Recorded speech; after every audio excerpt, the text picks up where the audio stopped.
Okay, so I'm looking at problem number two, and I'm going to go to the whiteboard again, and I want to do number two. It's a cubic polynomial. I get a general idea what it looks like, but I don't know about its roots yet, all right? Now, granted, we're using Descartes' rule of sign to figure this out. Let's put this over here, and I'll put the function down. We'll basically do the same type of analysis, and this is problem number two. Let me get number two on the screen so I can look at it, and yep, it's f of x equals 4x cubed minus 23x squared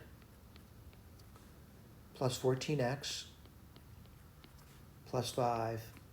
And we're looking for roots, and we're going to use the Descartes rule of signs to figure it out. So plus, minus, plus, plus. So plus, minus, plus, plus. There's a change here, and there's a change here. So S equals 2. All right, and this is our second example, by the way. So I think I'm getting a little bit better at it.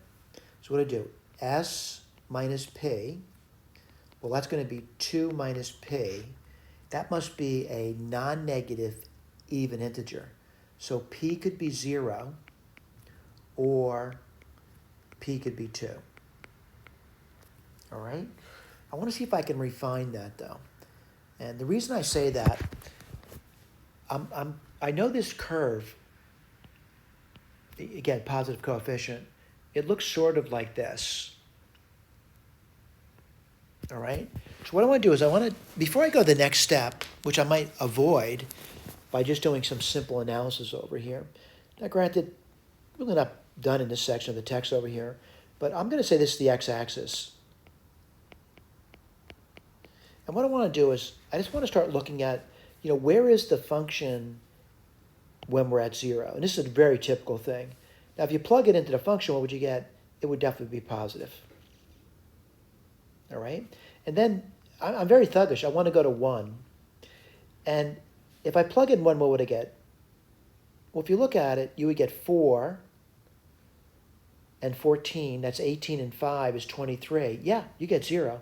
So by the way, what do I know now?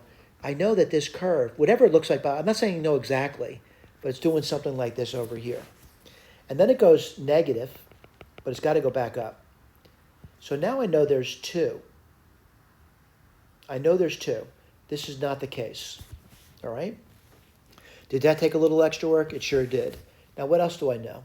I know this curve has got to go back down at some point. So now I'm going to write this down. Very simple analysis. And yes, we did use Descartes rule of signs to do it. So I'm going to say there's 3 real roots,